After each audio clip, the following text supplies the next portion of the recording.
Fala, meu povo! Como é que vocês estão, hein? Começando mais um Quebrando as Linhas, podcast oficial da Entre Linhas Gestão Esportiva. Eu sou o Cláudio Henrique e estou aqui com o meu parceiro Gabriel Bonafina para mais um super episódio. E aí, Gabriel, como é que estás? Tô ótimo, Cláudio, tô ótimo. Hoje foi um super episódio, né? Como tu já falou, foi muito massa. A gente já queria convidar esse profissional há algum tempo, né? Ele é um profissional da nossa região, então é sempre bom ver profissionais com tanta experiência, com tanto conteúdo que vem daqui da nossa região Nordeste, mas que agregam para quem for de outros estados, outras regiões também. Então, a gente falou hoje com o Pedro Henriques, que é consultor sênior da Armature Market Science, mas que também já foi CEO do Bahia e vice-presidente do Bahia. Então, ele tem uma ampla experiência, principalmente na área de direito. E a gente convidou ele hoje aqui para falar sobre as famigeradas SAFs, né? Era um tema que a gente já queria trazer há algum tempo, que tem muito do que se debater, né? Tem muita coisa a se falar e não só trazer os pontos positivos, mas trazer também tanto a visão positiva quanto a, entre aspas, digamos assim, a negativa, né? E ver qual é a realidade do nosso futebol, como é que as SAFs podem nos ajudar, mas também com o pé no chão, né? Então, foi um papo muito legal, acho que deu para aprender bastante. E para não tomar mais o tempo aqui, vamos embora, né, não, Cláudio? Com certeza, vamos nessa, que o papo rendeu muito, reforçando que é um tema super importante para quem tá aí buscando seu espaço no mercado esportivo, no mercado do futebol também. E é isso. Pega o caderninho e anota aí os pontos que o Pedro passou pra gente e a aula vai começar. Toca a vinheta, editor. Grande Pedro Henriques, seja bem-vindo ao Quebrando as Linhas. É uma satisfação enorme ter um super convidado como você para nos falar um pouco sobre o que é a SAF. E hoje a gente sempre diz que é aula. Hoje vai ser uma aula. Para mim, eu vou sentar aqui e anotar tudo que tem que ser anotado também, porque eu vou aprender muito hoje. Seja bem-vindo, irmão. Eu que agradeço o convite. Olá, Cláudio. Olá, Gabriel. Todo mundo que acompanha o Entre Linhas. Uma satisfação estar falando com vocês. Sempre um prazer falar de gestão de futebol em geral, né? SAF em particular é o tema do momento. E é muito bacana ver iniciativas também de promoção de conteúdo aqui no Nordeste, né? Eu também sou nordestino e eu vejo que a nossa região tem criado bons quadros para a gestão de futebol, bons quadros para a imprensa esportiva, e sempre que puder contribuir para auxiliar nesse crescimento, eu estarei à Com disposição. certeza, a gente também fica muito feliz, Pedro. Vou reforçar o que o Claudio falou, agradecer a tua presença aqui. E a gente fica muito feliz vendo profissionais nordestinos, né, ganhando espaço, ganhando relevância no nosso mercado esportivo, né? A gente já entrevistou alguns ótimos profissionais aqui da nossa região e é sempre gratificante, né, ver pessoas assim ganhando nosso mercado, porque nossa região tem muito a oferecer e parte da nossa proposta é mostrar isso e também fomentar isso, né? Então, queria te agradecer aqui e já para começar, antes de começar o debate, na verdade, queria te pedir para te falar um pouquinho sobre tua trajetória profissional, né? Contar como foi teu começo, como é que tu chegou no meio esportivo. Tá bom. Olha, eu sou advogado, minha formação toda foi na área jurídica, sou graduado em Direito pela Universidade Federal da Bahia. Minhas especializações são todas no Direito, tenho uma especialização em Direito Civil e também tenho uma especialização em Processo Civil. E estava no meio de um processo de mestrado, de seleção de mestrado, já estava na última etapa, quando fui eleito vice-presidente do Bahia, em dezembro de 2014. Antes disso, tinha sido conselheiro do clube, fui coordenador da comissão de ética. O Bahia, eu não sei se todo mundo sabe, ele passou por uma intervenção judicial, né, similar ao escândalo que aconteceu no Cruzeiro, mas o Cruzeiro foi resolvido com renúncia e novas eleições. No Bahia, precisou de uma intervenção judicial para afastar a diretoria executiva, o conselho deliberativo, o conselho fiscal. E aí, os poucos sócios que existiam participaram de uma eleição para um mandato tampão. Eu era um desses sócios, me tornei conselheiro. E no final desse mandato tampão, em dezembro de 2014, eu fui eleito vice-presidente do clube. No Bahia, diferentemente da maioria dos clubes, só tem dois membros estatutários, o presidente e o vice-presidente. O presidente naquela época era Marcelo Santana, que para mim foi uma grande amizade que eu construí, um excelente profissional. A gente teve um mandato de 3 anos. Nesse período também eu aproveitei para, além de toda a experiência prática que eu pude vivenciar, estudar mais sobre gestão esportiva. Fiz o curso de gestão de futebol da CBF Academy. No final do mandato, nós optamos por não concorrer à reeleição, mas fomos convidados, quer dizer, eu fui convidado pouco tempo depois pelo atual presidente do clube para voltar como diretor executivo do clube. Eu voltei, fiquei mais 2 anos, encerrei meu ciclo lá está fazendo 2 anos agora. Fiquei num total de 5 anos, 3 como vice-presidente eleito, mas com dedicação exclusiva e sendo remunerado pelo meu trabalho. Depois fiquei mais 2 anos como diretor executivo do clube, né? E aí, nesse meio tempo, também fiz mais cursos, fiz curso de gestão técnica do futebol pela Universidade do Futebol, enfim, sempre participando de eventos para a gente se aprimorar, né? Porque a prática é fundamental, mas é bacana a gente também buscar conhecer um pouco da teoria da área, né? Nesse meio tempo também tive o privilégio de representar o clube em algumas premiações. O Bahia foi premiado como um clube com melhores práticas de gestão aí em 2019 na Confute Nordeste. Eu individualmente fui premiado em 2020, relativo ao ano de 2019, como o melhor CEO de clubes do Brasil pela Conafute. E essa é a minha experiência. Eu tenho meu escritório de advocacia, que eu me mantive sócio em todo esse período. Quando eu saí do Bahia em fevereiro de 2020, março de 2020, ali um pouco antes da pandemia estourar, eu retornei ao meu escritório, onde eu atuo até hoje. Também hoje estou numa consultoria que trabalha com prestação de serviço para clubes. Estamos aí em trâmites finais de assinatura, inclusive com um clube pernambucano, né?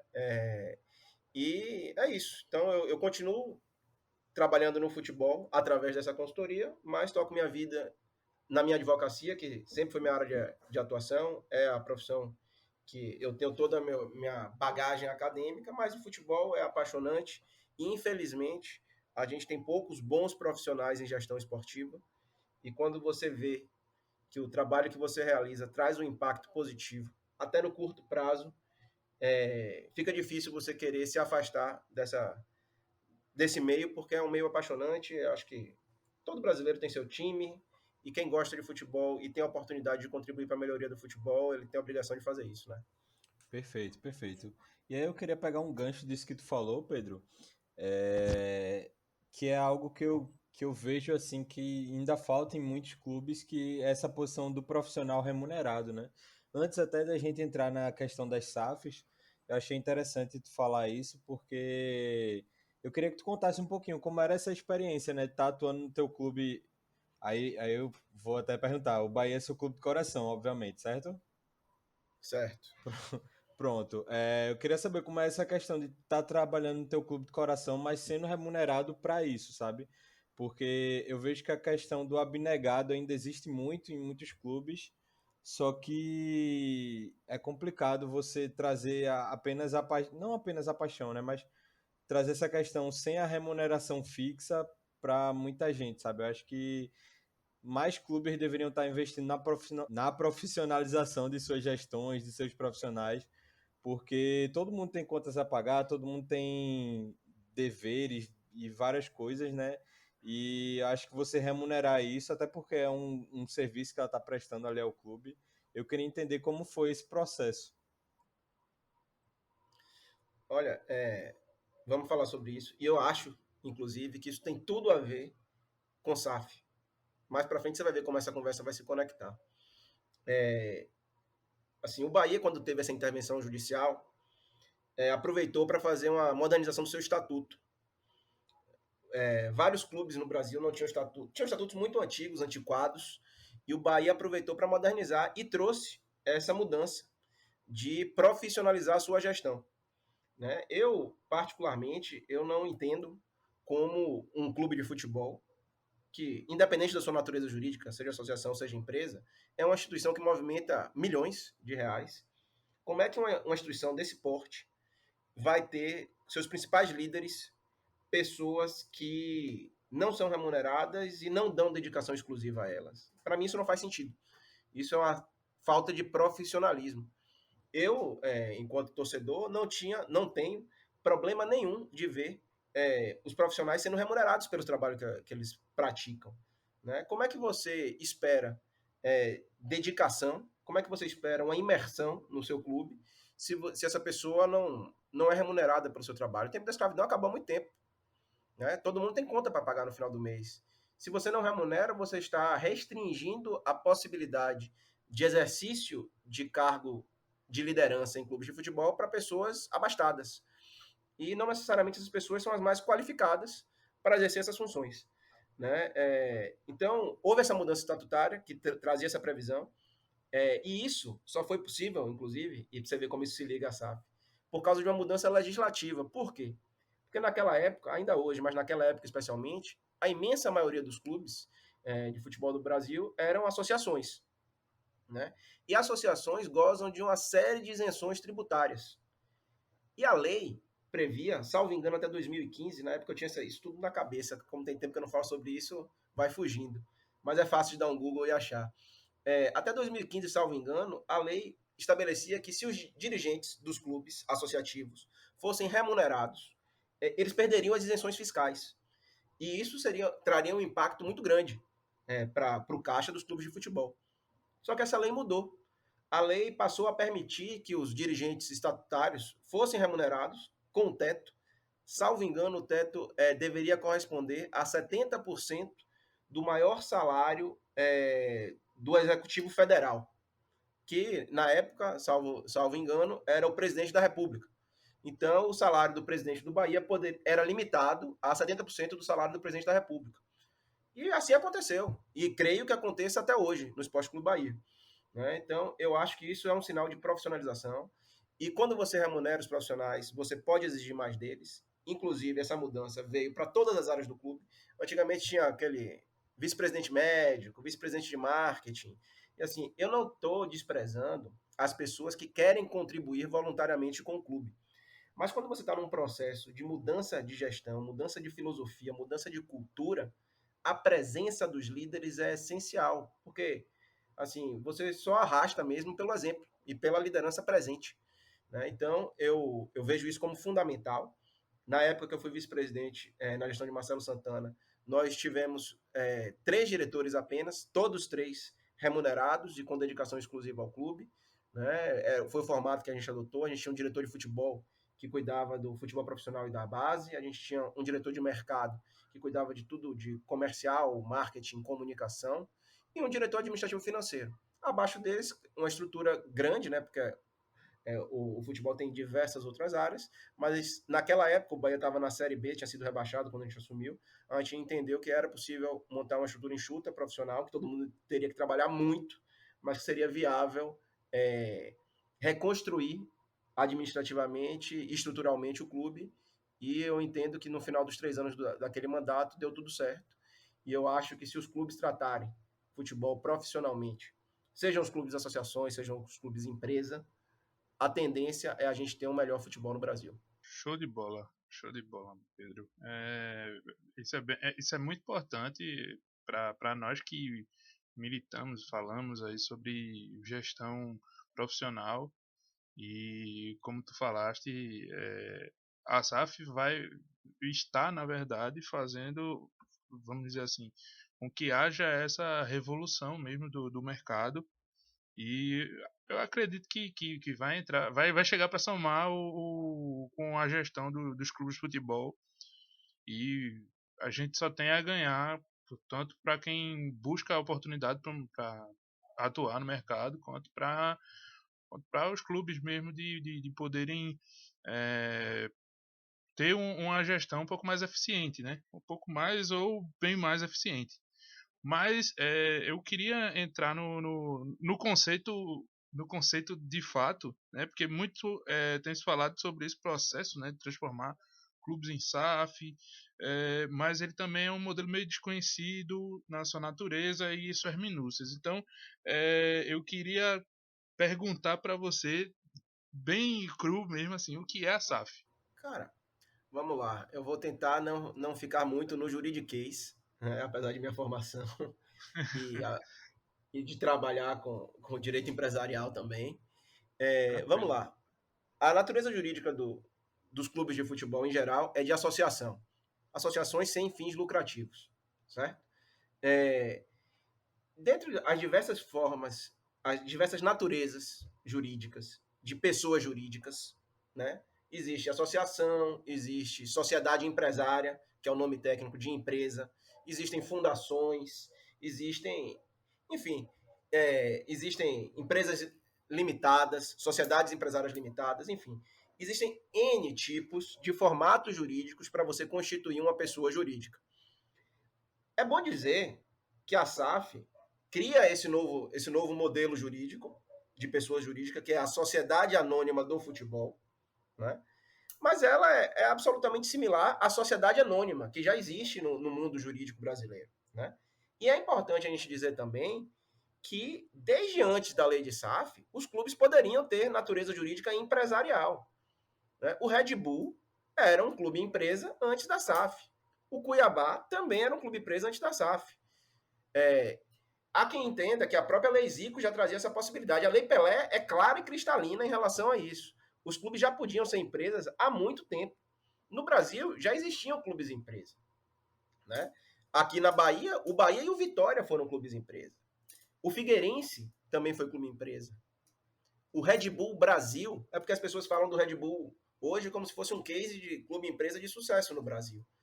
O Red Bull Bragantino mas o Red Bull Brasil já era uma empresa e não teve sucesso esportivo, né? Tanto que a Red Bull teve que investir no Bragantino para poder fazer esse projeto acontecer no Brasil, né? Então, a Sociedade Anônima do Futebol é apenas a natureza jurídica que foi trazida pela Lei 14.193 de 2021, que proporciona aos clubes a possibilidade de se tornar uma empresa, né, uma sociedade anônima do futebol, mediante algumas condições, e traz, especialmente, eu acho que esse é a grande questão da SAF. Ser empresa já era possível há muitos anos, há décadas, tá? Só que qual era o prejuízo? Como eu falei aqui no começo, os clubes, as associações, elas têm uma série de isenções fiscais, né? Porque como elas não têm finalidade lucrativa, elas não pagam uma série de impostos, né? E aí, quando um clube virava empresa, a carga tributária do clube subia muito. E isso prejudicava o fluxo de caixa. E fluxo de caixa é o problema de 10 entre 10 clubes do Brasil. Talvez tirando Flamengo, Palmeiras e hoje Atlético Mineiro, né? Então, você mudar a sua natureza jurídica e automaticamente ter um prejuízo de caixa era algo meio proibitivo. E, para mim, essa é a grande virtude da SAF, da lei que estabeleceu a SAF, porque ela traz uma carga tributária diferenciada para quem fizer essa migração.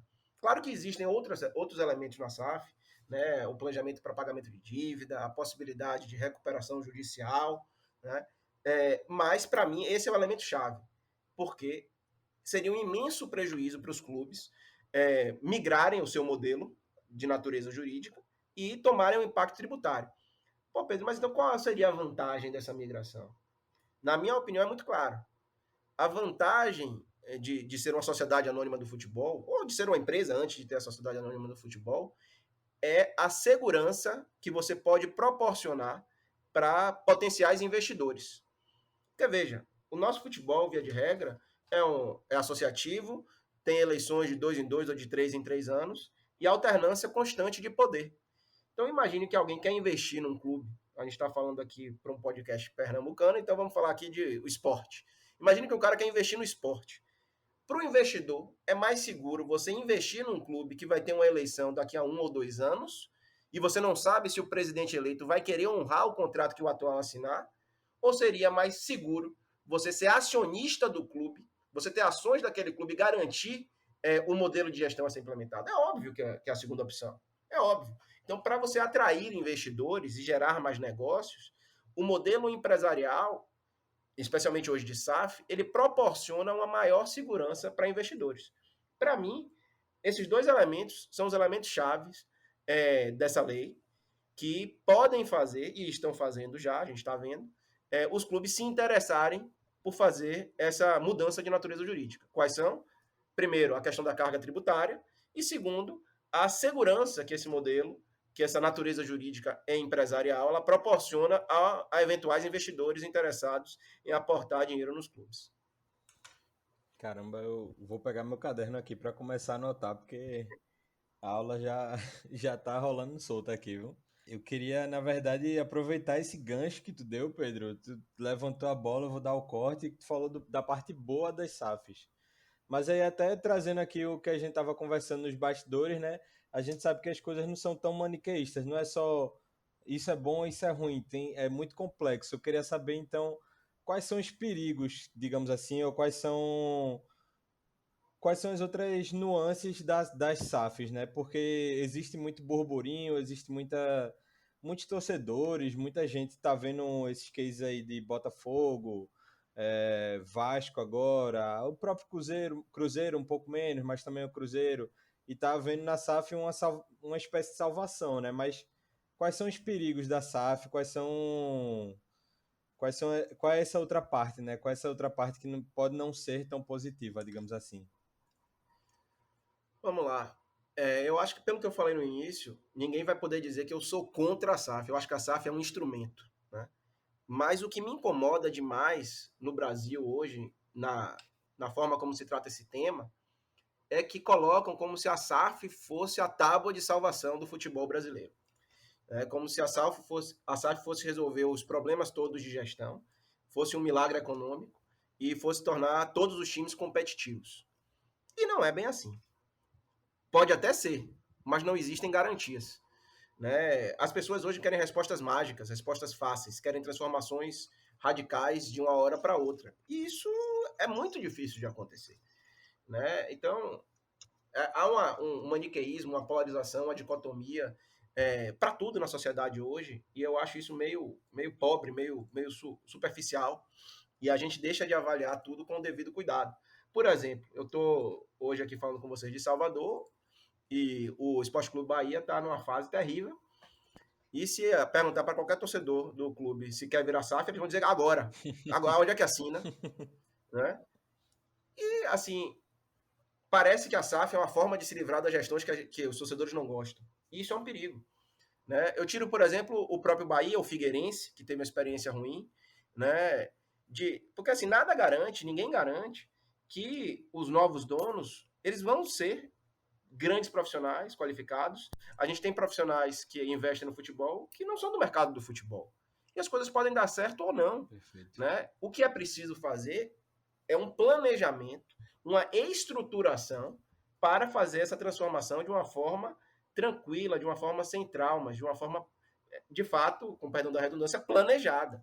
O Botafogo virou SAF, que para mim hoje é o melhor exemplo no Brasil, dessa transformação, e mais fácil de ver, porque assinou o contrato agora, está se especulando vários jogadores de renome no futebol mundial até, né? Mas o Botafogo vem trabalhando para isso há mais de 1 ano e meio, desde os irmãos lá do banco que planejavam fazer essa mudança. Não é uma coisa para se fazer do dia para a noite. O Cruzeiro que vocês citaram está num processo muito inicial, engatinhando. A gente não sabe como vai acontecer. A experiência do Bahia, que foi um dos primeiros, se não o primeiro clube a virar empresa no Brasil, foi terrível. Né? Foi uma parceria com o Banco Opportunity, que foi um fracasso e gerou um risco gigantesco para o clube ter um passivo aí descoberto muito grande em um processo judicial de algumas dezenas de milhões, né? Que está para ser julgado aí no Rio de Janeiro. É um perigo. Então, assim, não existem soluções mágicas. E existem alguns contrapontos que eu acho que são mais importantes do que a natureza jurídica. Né? Não é a natureza jurídica da instituição que vai determinar se ela é bem gerida ou não, gente. A gente viu aí no Brasil, nos últimos anos, escândalos em grandes empresas, em grandes corporações. Os maiores escândalos do país foram envolvendo grandes empresas. Né? E a gente vê fundações, associações, ONGs muito bem geridas. Então a natureza jurídica não é a grande chave. A grande chave é o que a gente estava falando lá no começo da conversa. Gestão profissional. E gestão profissional pode vir em associação, pode vir em SAF, pode vir em empresa limitada, pode vir em qualquer formato jurídico. O que é preciso é ter os mecanismos para garantir essa gestão profissional. Aí fala, poxa, e estabilidade de gestão, Pedro? Não é possível que a SAF, tendo um dono, tenha uma gestão mais constante, sem tantas rupturas, né, sem mudanças de eleições e tal? Em tese, sim.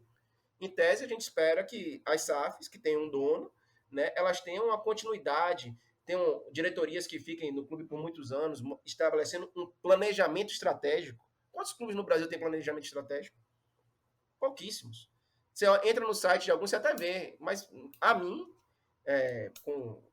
a mim parece muito mais para inglês ver do que para praticar de fato.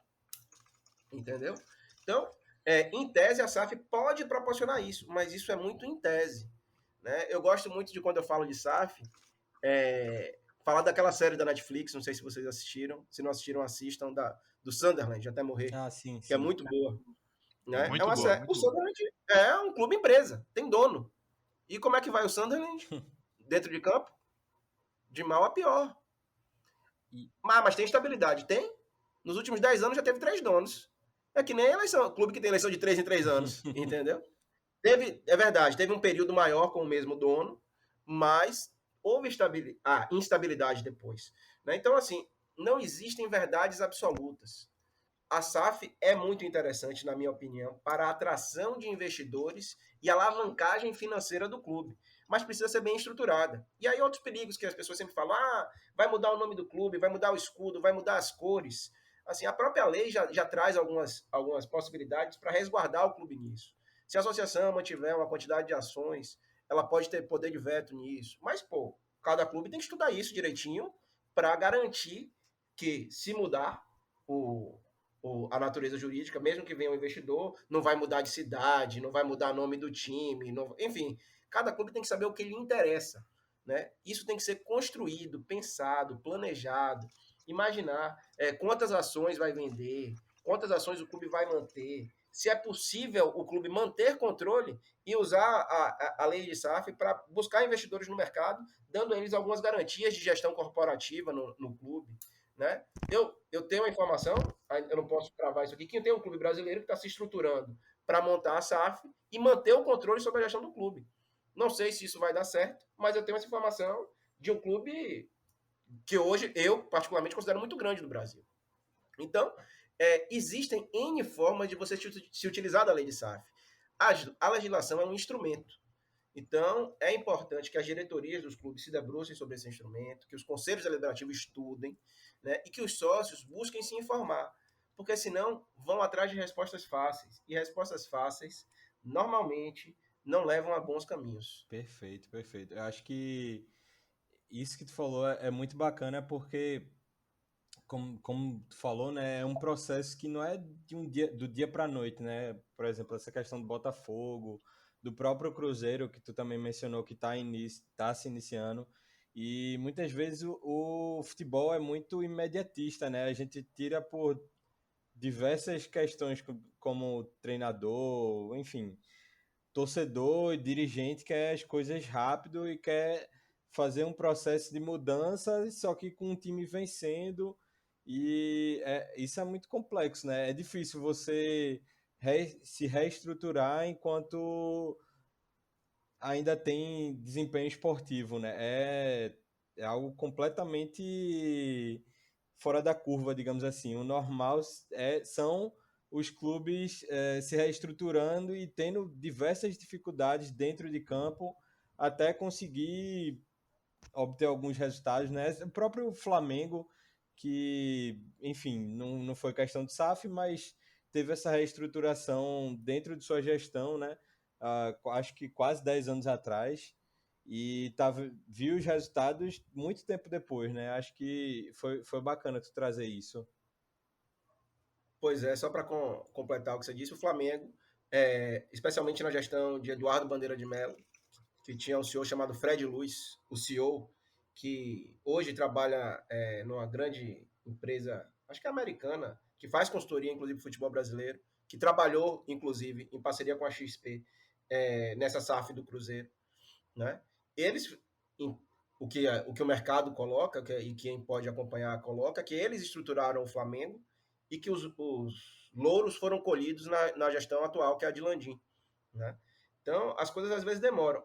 Na minha visão, uma boa gestão, uma estruturação, ela traz até alguns resultados rápidos. Traz alguns resultados que são facilmente visíveis, reconhecíveis. Só que, de fato, a torcida ela só quer saber de taça na prateleira, de faixa no peito, quer ser campeão, né?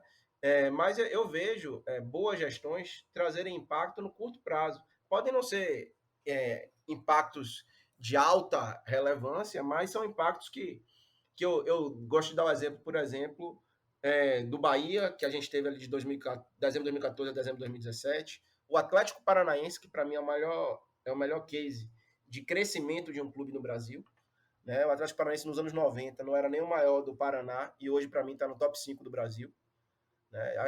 E não é só para mim, não. Acho que no ranking da CBF também ele está no top 5 do Brasil.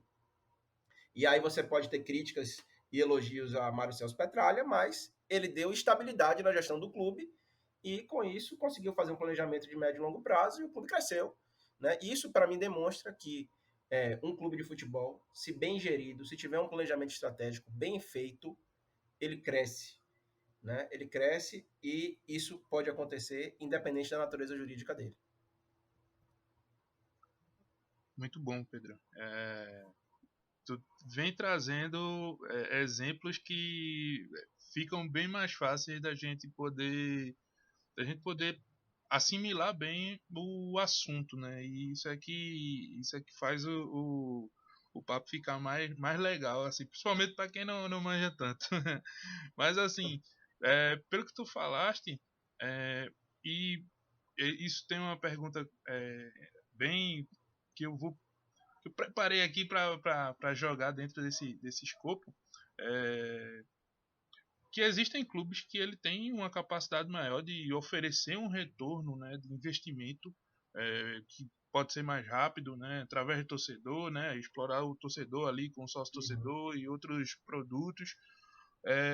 Outro com captação e revelação de jogadores, né, ou focar em participação de competições continentais, porque aí é a possibilidade de você arrecadar cotas sempre muito maiores e também existem os clubes que estão na Série C para baixo, por exemplo, né?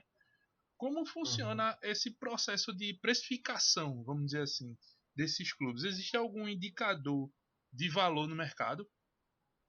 Olha, essa é uma questão muito interessante. Eu conversei com algumas pessoas de consultoria, da UI, com o César Grafietti também, que trata muito desse tema, né, que é consultor do lado do Itaú. E assim, grandes empresas, elas fazem o valuation, né, que é a avaliação de valor da empresa.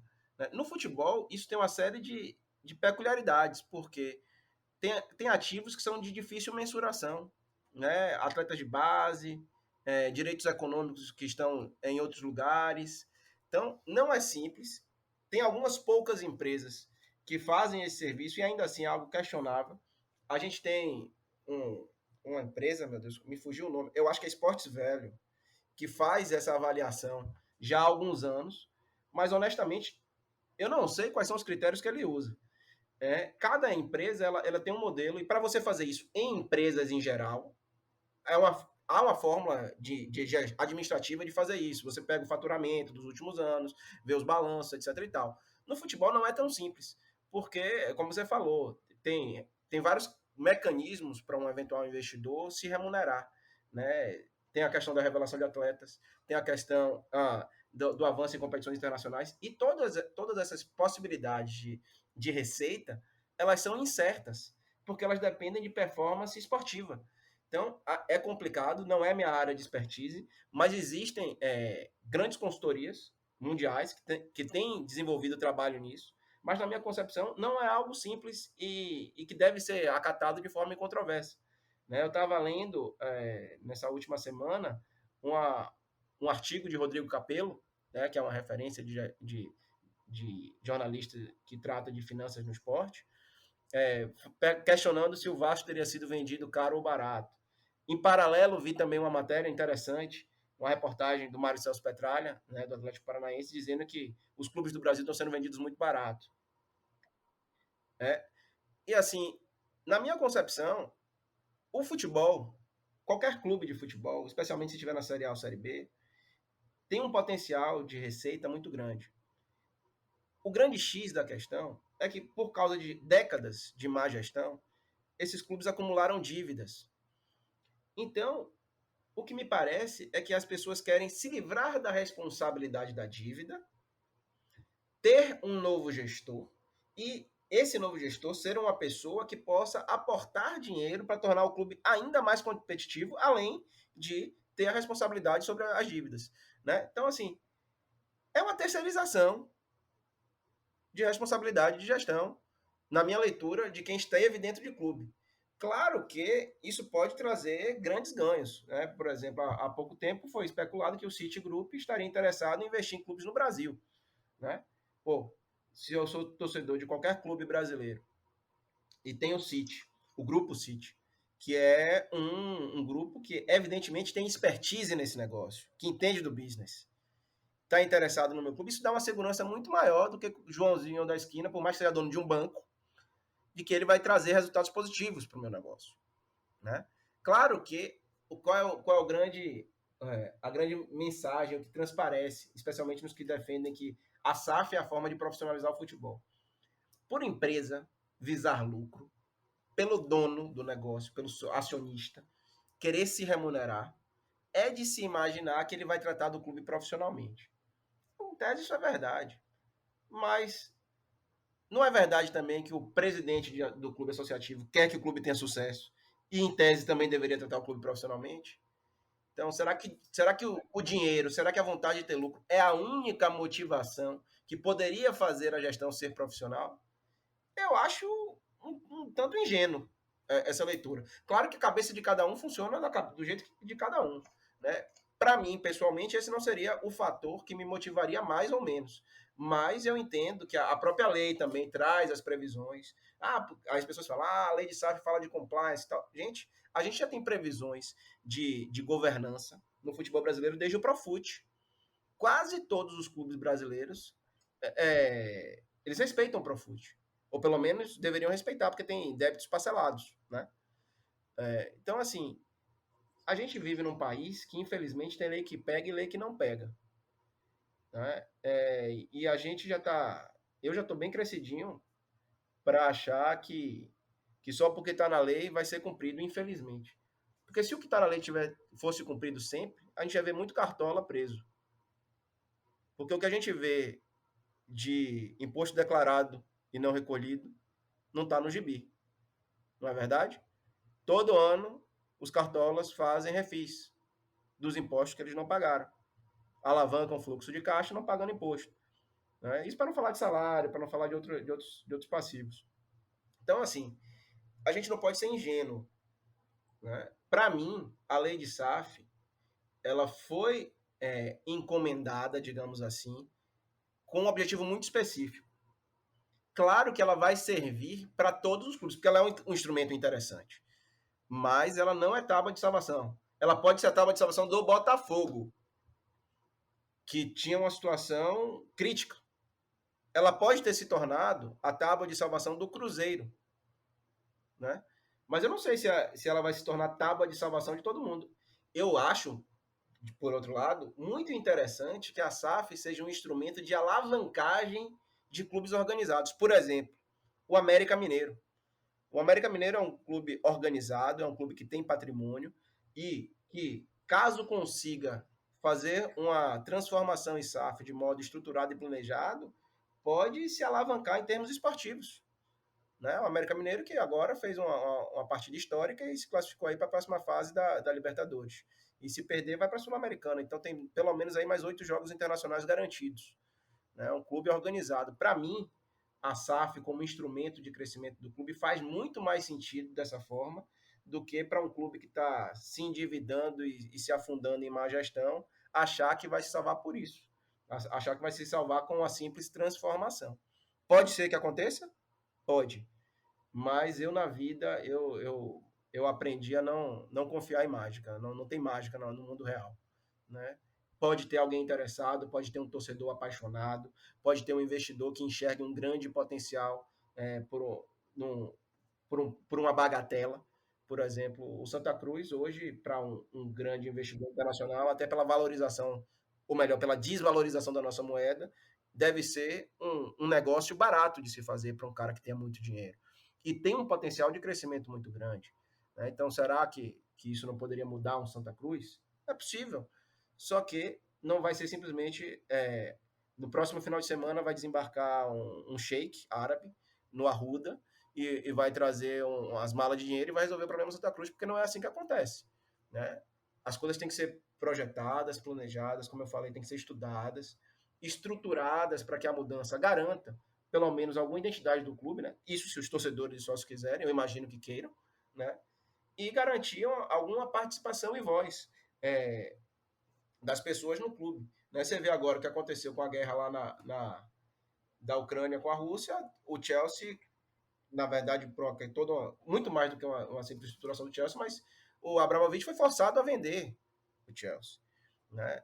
O Sunderland, que a gente falou, o último dono que vendeu, me fugiu o nome dele agora, ele vendeu porque, assim, isso foi declaração dele, tá? Ele falou que ele não queria ficar num lugar que ele não fosse bem-vindo. E lá, eles tinham uma prática, a série mostra isso, de dirigentes conversarem com representantes dos torcedores e tal. Então, existem coisas que podem e devem ser pensadas para garantir alguma segurança e identidade para os clubes. Não é simplesmente me dar o dinheiro aqui, vamos resolver o problema do meu time, vamos contratar Neymar, Messi, Cristiano Ronaldo e ganhar o Campeonato Brasileiro. Não é? As coisas não são assim, não é futebol maneja, que você tem alguma manha lá para ganhar mais dinheiro, entendeu? E a coisa precisa ser bem gerida. É isso que a gente precisa de gestão de verdade, gestão profissional e qualificada, que vai fazer os clubes serem de verdade um grande negócio e o que muita gente gosta de falar, né, que é um produto da indústria do entretenimento. O futebol é um produto da indústria do entretenimento no resto do mundo, e se for profissionalizado, vai se tornar um baita produto também aqui no Brasil. Boa referência esse o do Futebol Manager. Saudades até. O Pedro, aliás. Vê bem, eu ouvindo aqui o que tu estava falando, eu me veio um questionamento, né? Os clubes, eles são, na sua grande maioria, eles são tem muitas dificuldades, principalmente com as dívidas, né, que os clubes têm. E vindo essa possibilidade de investimento de quem vier a adquirir a SAF, ao meu ver, o ideal seria justamente a quitação dessas dívidas, ou grande parte dessas dívidas, para que os clubes eles tenham um fôlego financeiro, daquela coisa de o que eu arrecadar agora eu tenho a possibilidade de ter no caixa de fato, em vez de ter que ficar às vezes fazendo algum tipo de contorcionismo para ter algum valor dentro de caixa para poder investir, para poder trazer jogadores melhores. Seria a melhor solução mesmo, assim, que aí vem essa questão do planejamento que tu falaste, né? Uhum. De planejar bem o que é que vai ser feito com essa grana que vai ser injetada no clube, para que a curto prazo a gente não vai conseguir, sei lá, conquistar grandes coisas, grandes títulos, mas a gente vai estar, de certa forma, um pouco mais saneado para conquistar coisas maiores a longo prazo. Então, tipo, é um pensamento que eu tive aqui, mas aí, Sim. como gestor que já atuou dentro de um clube, eu acho que tu pode ter uma ideia, uma palavra muito mais forte em relação a isso, mas é um ponto de vista que eu tive aqui. Não sei se eu estou correto. Na minha opinião, tá. Eu acho que é importante você planejar qualquer investimento, saber onde alocar o dinheiro, certo? Em relação ao pagamento da dívida, a própria lei de SAF é uma lei pequena, tá? Se alguém quiser dar uma pesquisada depois, é uma lei que você lê em meia hora no Google, sei lá, deve ter tem 36 artigos, abri ela aqui. Então não é complicado. Claro que você não vai ter a profundidade, mas você pega o espírito da coisa. E a lei, ela traz algumas possibilidades de pagamento da dívida que também são muito interessantes, né? Esse é um benefício da SAF. Apesar de que, se a gente fosse aprofundar aqui na questão jurídica, a gente ia ver que não tem tanta coisa nova. Porque, por exemplo, fala que o clube que for SAF pode ter recuperação judicial, requerer recuperação judicial ou extrajudicial, né? Isso seria uma inovação, só seria, no meu entendimento, porque na minha visão, associações não poderiam ter recuperação judicial, mas o Figueirense, o clube Figueirense, conseguiu, salvo engano, no ano passado já, entrar em recuperação judicial, mesmo sendo associação. Então, essa inovação da SAF é interessante para os clubes que aderirem, mas o judiciário brasileiro já permitiu que clubes associativos se valessem desse expediente, que é a recuperação judicial, né? Outra coisa que a lei traz, que é bem interessante, é o regime centralizado de execuções. Você não precisa pagar todas as dívidas de vez. Você tem, em tese, até 10 anos para pagar a dívida. Se você mostrar, digamos, separa aí 10 anos, então 10% por ano. Se o clube mostrar que nos 6 primeiros anos ele pagou 60% da sua dívida, ele pode estender mais 4 anos para pagar o resto, né? Além disso, há outras questões de dívidas que ficam na pessoa jurídica do clube, que podem ser pagas com os repasses que sejam feitos para o clube, de acordo com as ações que ele tiverem na SAF. Aí vai complicando um pouquinho mais para a gente explicar por áudio, mas eu acho que o importante de entender a lei trouxe previsões que facilitam o caminho para o planejamento do pagamento do passivo. Mas isso é uma grande inovação. É interessante, mas você sabe que alguns clubes já têm caminhos similares trabalhados. Por exemplo, tem vários clubes Brasil afora que têm os acordos trabalhistas, né? Aqui na Bahia a gente chama de acordão, que se faz junto ao Tribunal Regional do Trabalho e mensalmente os clubes pagam valores que vão sendo amortizados das dívidas com os credores trabalhistas. Isso já existe. Mas a lei traz um regime centralizado de execução, que é uma alternativa interessante para os clubes que se tornarem SAF. Tá? Isso é uma coisa interessante, mas eu acho que, independente das possibilidades jurídicas trazidas pela lei e já existentes anteriormente, eu acho que é importante isso que você mencionou, das pessoas saberem que não é só pegar o dinheiro e contratar jogador e pagar salário, né? Estrutura é fundamental, especialmente no médio e longo prazo, né? O clube tem um CT, o clube tem alojamento para divisão de base, né? O clube se esforçar para conseguir os certificados de clube formador, né? Porque assim, o futebol não é só aqueles 11 que entram dentro de campo no final de semana e na quarta-feira para jogar. O futebol se constrói com trabalho prévio, com peneira, com observação, com olheiro, com scouting, né? E isso é um trabalho de médio e longo prazo. E isso custa dinheiro também, né? Os grandes clubes do futebol brasileiro gastam para lá de dezenas de milhões em investimento em divisão de base, né? Então, eu sei, por exemplo, que o esporte tem um CT bacana, eu já tive a oportunidade de visitar, né? Eu sei que o Náutico tem um estádio muito interessante, os Aflitos, foi reformado recentemente, né? O Santa, a última vez que eu tive no Arruda, estava precisando dar uma melhorada importante, né? Então, o dinheiro tem que ser investido de forma racional, senão pode parecer um oba-oba e faltar profundidade e daqui a um tempo a coisa não sair tão bem quanto se imaginava, né? Essa foi, inclusive, a experiência do Bahia com o Opportunity, que não deu certo.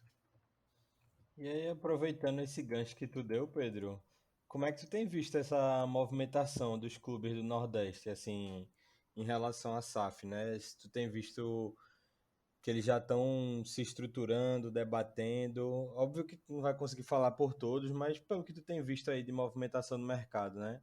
Como é que tá esse processo aqui na nossa região? Olha, o que eu vejo é que o tema despertou interesse de todos, né? Porque qualquer alternativa que gere incremento de receita vai interessar aos clubes analisarem. Por outro lado, existe uma questão política também. Para você transformar o clube em SAF, é preciso uma dose de desapego. E, infelizmente, desapego é uma coisa que em muitos lugares falta, né? Porque você tem que entregar a gestão. Dificilmente, é possível, mas dificilmente alguém vai aportar dinheiro de forma substancial sem ter a caneta no final para decidir os rumos da instituição, não é verdade? Uhum. Então, é importante que haja esse discernimento, né? Que o mais importante para qualquer gestor de futebol, eu estava até escrevendo sobre isso recentemente, não é, claro, todo mundo quer ter sucesso durante sua gestão. Isso é fundamental, né? Mas mais importante do que o sucesso na sua gestão é você deixar o clube para ter sucesso depois que você for embora, né? É isso que eu tenho visto, por exemplo, nos movimentos do futebol forte, que é para deixar os clubes da nossa região, os clubes considerados em ascensão, digamos assim, né? Melhor preparados para discutir a formação de uma liga, sem serem prejudicados pelos clubes do chamado G12 ou quaisquer que sejam, numa eventual negociação. Me parece que as pessoas já estão entendendo que futebol, por mais que seja paixão, por mais que movimente multidões, é um negócio. E negócio tem que ser tratado de forma profissional. Então, eu tenho visto esses movimentos de forma positiva, embora eu seja muito cético, especialmente em relação à Liga aí, que não é o tema de hoje, mas é um assunto dos mais relevantes na minha leitura para o futebol brasileiro. Mas eu sou muito cético. Eu acho que, infelizmente, a maioria dos dirigentes está mais preocupada consigo e com seus clubes do que com o futebol como um todo. Isso é uma visão míope, porque deixam de enxergar que se o futebol como um todo crescesse, os seus clubes iam crescer também, né? Mas o que eu vejo é que todo mundo está buscando entender o funcionamento da SAF. Tem muitas empresas que estão querendo entrar nesse mercado, né? XP, EY, a Marçal, eu esqueci o outro nome que tem nessa empresa, que é a empresa onde está o Fred Luz. Todo mundo está querendo se envolver. Por quê? Porque são negócios que movimentam cifras milionárias. Assim, eu não sei como funcionam esses contratos, eu não sou gestor de clube que negocia isso, né? Eu saí antes da lei, da gestão de clubes, estou trabalhando em outras áreas agora, mas eu não tenho dúvida de que qualquer empresa que capte um investidor, que aporte um valor substancial, vai ter uma comissão muito interessante. Então, não tenho dúvidas de que tem muita gente qualificada buscando investidores no mercado. E se tem muita gente qualificada buscando investidores no mercado, eles estão já levando essas possibilidades ou os conceitos iniciais para todos os clubes do futebol brasileiro, especialmente os da Série A e B. E quem tiver acesso a outros investidores de menor capacidade, certamente vai levar também para a Série C e D. Por quê? Porque são investimentos, em tese, mais baratos, mas com capacidade de crescimento, eventualmente até rápido. Né? E aí eu dou exemplos do Cuiabá, que outro dia estava na Série C, hoje está na Série A pelo segundo ano. O Fortaleza, que até outro dia estava na Série C, hoje está na Libertadores. Então, a ascensão dentro do futebol brasileiro, com profissionalismo, com aportes financeiros, não é um bicho de sete cabeças, na minha opinião. Claro que agora eu vou dar um exemplo que contradiz tudo que eu disse aqui agora, que é o caso do Red Bull Brasil. O Red Bull Brasil ficou aí rodando, sei lá, por uns 10 anos e nunca conseguiu um acesso sequer na Série D, D de dado. Um clube estruturado, com CT, com gestão profissional, nunca conseguiu um acesso na Série D de dado. Então, assim, aí eu volto para outra parte, né? Eu gosto de me contradizer nessas coisas da SAF, porque é uma coisa que a gente só vai entender depois que funcionar, né? Não existe fórmula mágica. Não existe a gente cravar aqui se vai dar certo ou se vai dar errado. Né? O caso do Red Bull Brasil, para mim, é extremamente emblemático. Não funcionou. Eles entraram estrategicamente no mercado de São Paulo, que é o maior mercado do Brasil, em termos financeiros e em termos esportivos também. Porque gera muito. O Campeonato Paulista é o único campeonato do primeiro semestre que gera muito dinheiro para todo mundo. Né? Só que, em compensação, diante disso, ele gera um campeonato absolutamente competitivo. E aí, até para classificar para a Série D e disputar, é difícil. Né? Aí a gente vai aí para Pernambuco, que tem um clube que eu imagino que seja empresa, não sei se já é SAF, que é o Retrô. Né? Na minha concepção, o Retrô vai ter muito mais facilidade do que teve o Red Bull Brasil. Por quê? Porque a competitividade em Pernambuco é muito menor que a competitividade em São Paulo. Isso é óbvio. E aí a Red Bull, quando viu que sua estratégia estava indo por água abaixo, buscou outro clube e fez um grande negócio com o Red Bull Bragantino. Né? Então, é o que eu disse. Não existem fórmulas mágicas, não existem respostas fáceis. As empresas, clubes e empresas já existem no Brasil há algum tempo. A gente tem tem visto alguns exemplos. Tem um clube no Paraná, que, salvo engano, já disputa a primeira divisão do Paraná, que foi feito para gerar negócio, para dar dinheiro, que é o Azures. É o time de Marcelo, Tem um- né? Eu acho, quer dizer, não sei se é dele, mas ele tem alguma participação nesse time, né? Cara, sim. eu não sei. Eu acho que é, mas não tenho certeza. Tem também um clube de Minas, que, salvo engano, subiu até na Série C agora, me fugiu o nome também, que é ligado a um empresário de Tom futebol. Benz? Tom Benz, isso. Isso, que é o Tom Benz.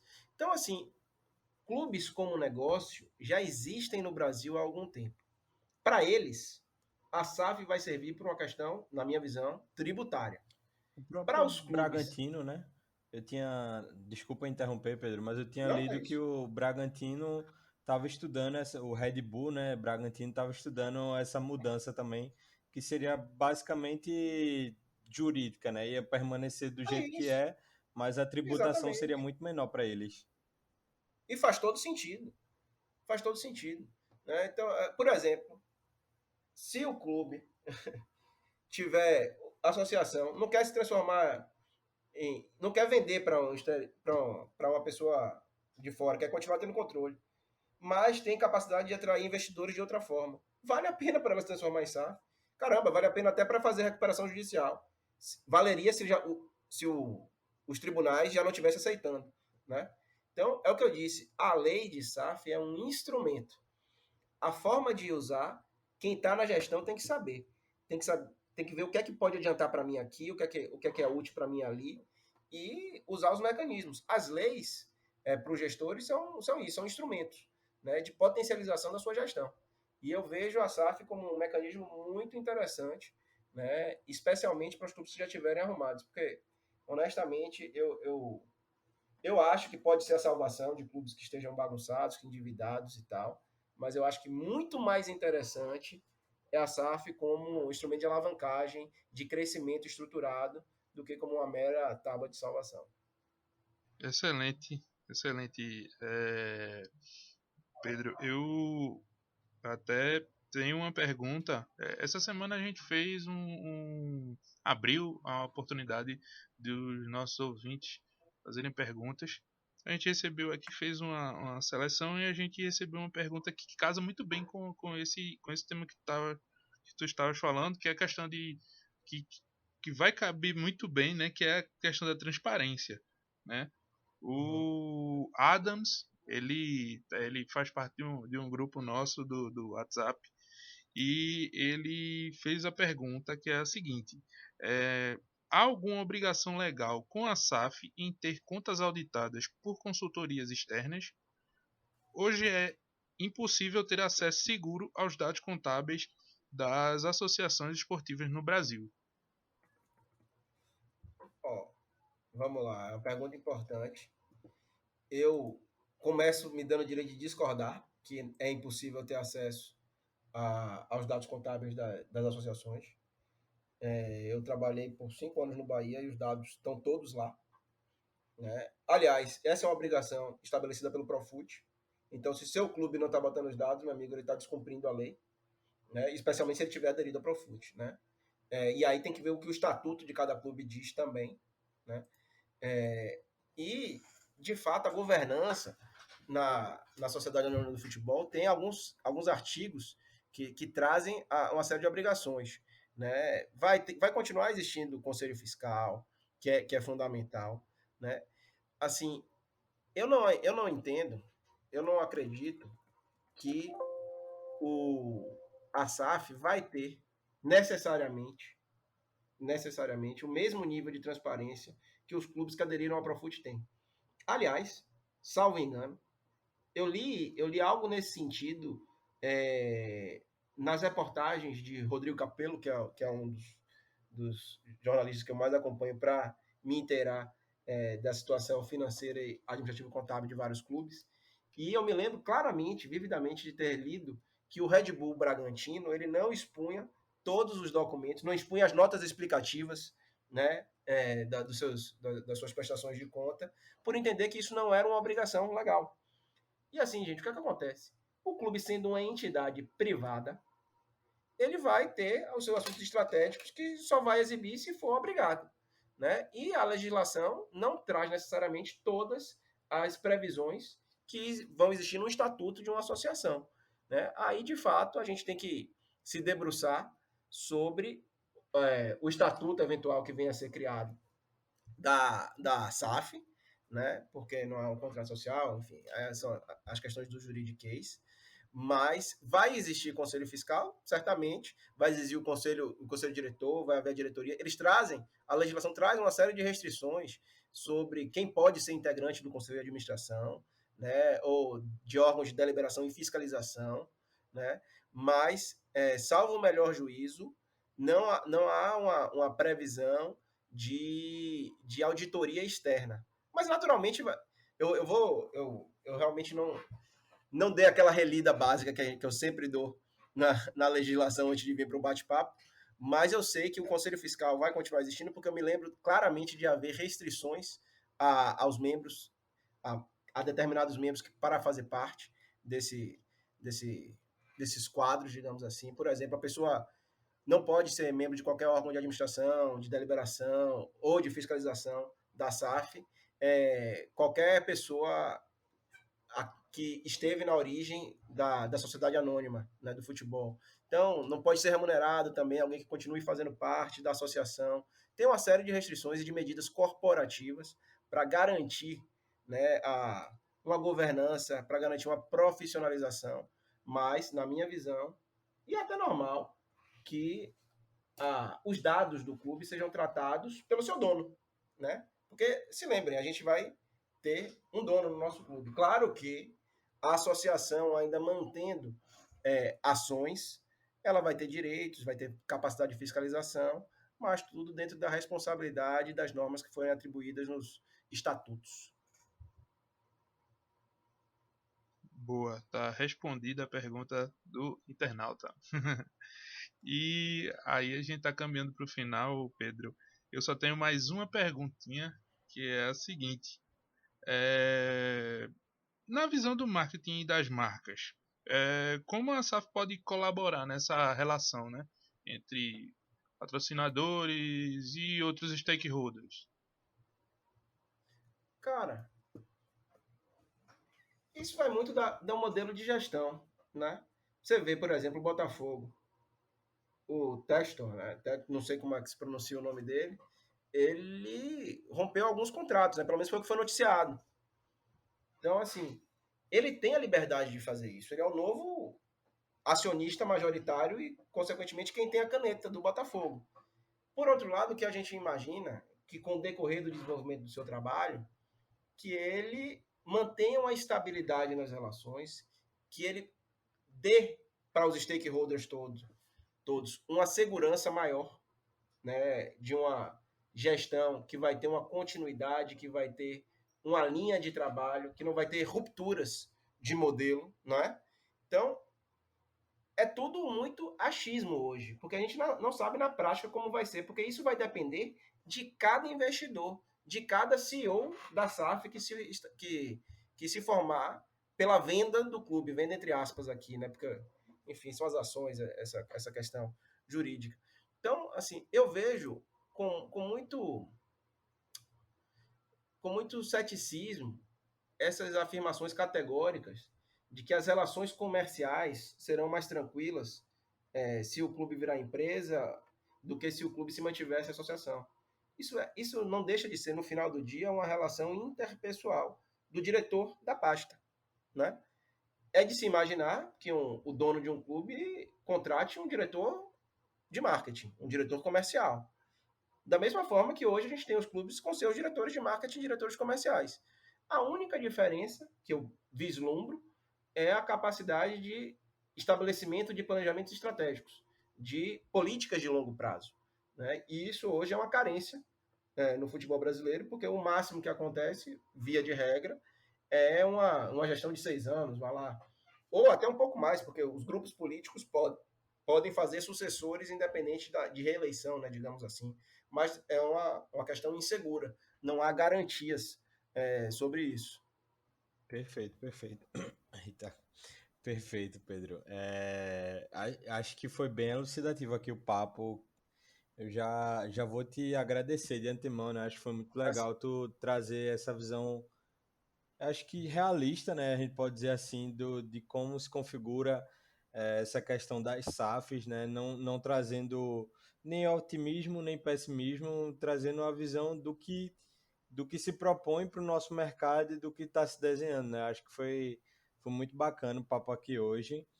E queria te pedir, na verdade, uma dica de conteúdo, série, filme, livro, o que tu quiser, sabe? Pode ser tanto no âmbito Bacana. esportivo ou no geral também. Fica bem à vontade. Ó, só para complementar aquela resposta anterior lá da governança da sociedade de futebol, eu abri aqui a legislação.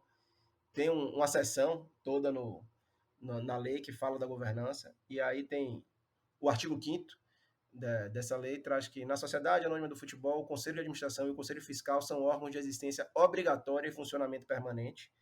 E aqui traz algumas das restrições que eu mencionei, que são relevantes para a gestão, que é, no parágrafo 3º, diz que não poderá receber nenhuma remuneração o membro do Conselho de Administração que cumulativamente for associado e integrar qualquer órgão, eletivo ou não, de administração, deliberação ou fiscalização do clube ou pessoa jurídica original, enquanto esse for acionista da respectiva sociedade anônima do futebol.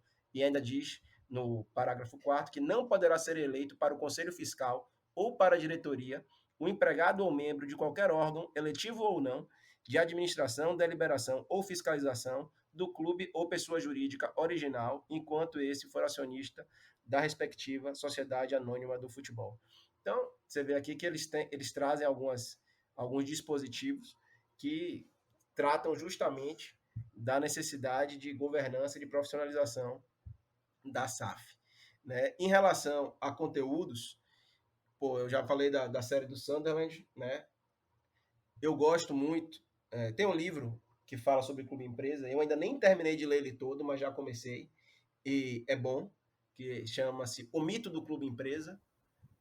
Eu acho que até pelo título você já vê qual é o viés de quem escreveu sobre a questão do clube empresa, mas esse livro foi publicado antes da SAF, tá? Pelo menos a minha edição é anterior, que é do Luciano Mota, um advogado mineiro, especialista em direito esportivo, interessante. Tem um outro livro que é muito bacana para quem quer conhecer um pouco mais de bastidores em geral do futebol. Eu estou até com ele aqui do meu lado, que é a gente não tem imagem, né? É o Futebol Como Ele É, do Rodrigo Capello.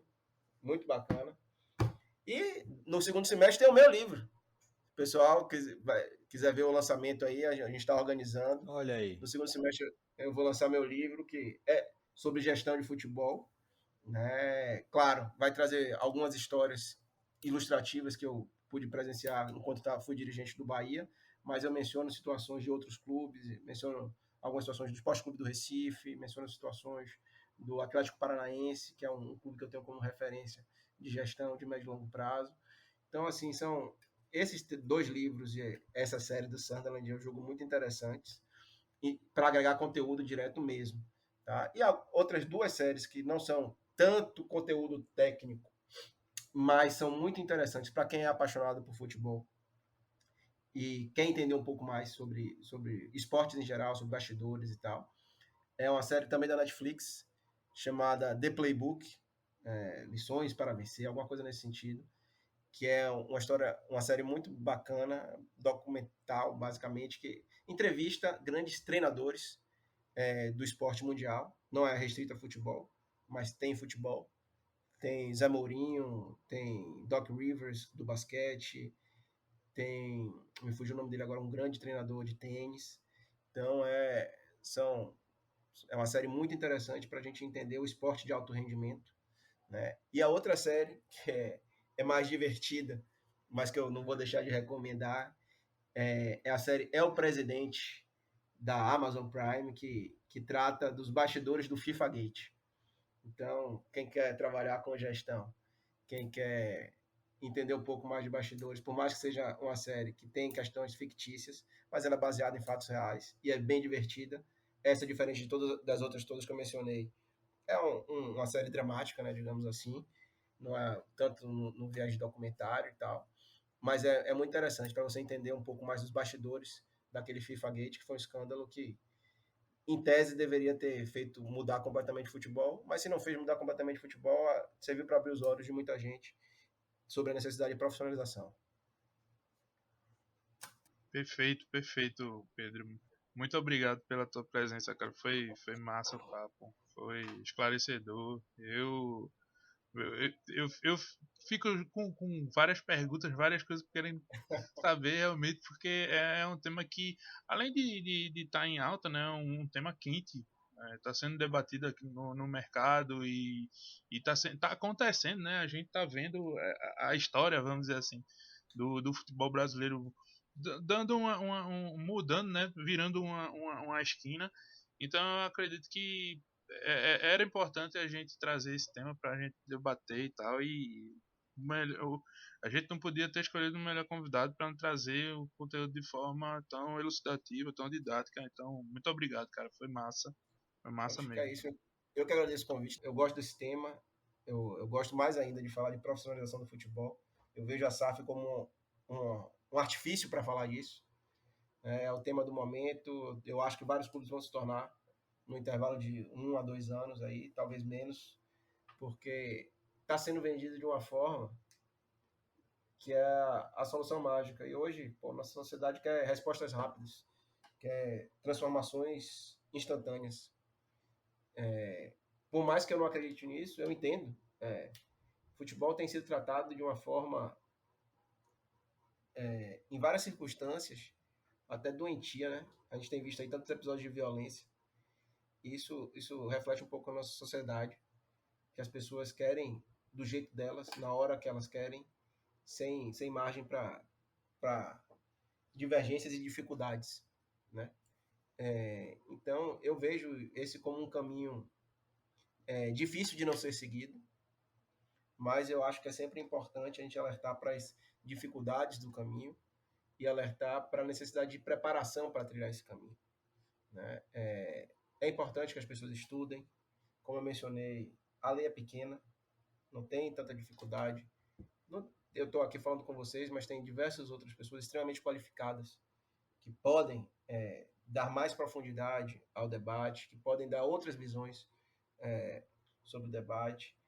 Eu só me incomodo quando eu vejo alguns colegas, especialmente advogados, dizerem que darem opiniões terminativas sobre a SAF e o futebol, sem nunca ter vivido gestão de futebol, sabe? Não é não é porque gestão de futebol é um mundo à parte, não, embora seja, mas a realidade da gestão, o dia a dia da gestão é muito mais complexo do que uma mera natureza jurídica, do que um mero mecanismo de parcelamento de dívida, do que uma mera forma de carga tributária diferenciada. Existem muitas minúcias, existem muitos detalhes, existem muitas batalhas que são travadas no dia a dia de quem está dentro de um clube de futebol. Só quem foi gestor de futebol sabe a dificuldade que é pagar os salários no final do mês. E eu tenho o privilégio de dizer que enquanto eu fui vice-presidente ou diretor executivo, nunca atrasei um mês de salário. Nunca. Sempre paguei até o 5º dia útil do mês.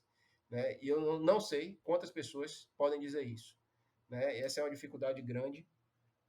E eu vejo isso como um desafio, né? Para um clube, para uma SAF, para quem quer que seja. Porque as pessoas estão acostumadas a más práticas no futebol. E eu não vejo uma mera mudança de natureza jurídica como algo que vai causar a ruptura imediata dessas práticas. Por isso que eu digo que é importante profissionais sérios, qualificados, técnicos, dentro dos clubes de futebol. E isso pode acontecer em associações, né, como eu já vi acontecer em alguns clubes. Isso pode e deve, creio eu, né, acontecer em SAFs. Mas o importante é ter as pessoas certas nos lugares certos para fazer a mudança acontecer. E mais que isso, para dar exemplo para quem vive dentro dos clubes, porque mesmo com SAF, muitos funcionários vão continuar dentro dos clubes, e é natural e justo que continue, mas a mudança de gestão tem que vir acompanhada de uma mudança cultural, e cultura só se muda com prática e com exemplo. Né? E é isso que a gente tem que fazer no futebol brasileiro. Foi mal aí por me alongar mais um pouquinho. Não, se quiser ficar mais meia hora, pode ficar. Valeu, Pedro, valeu mesmo.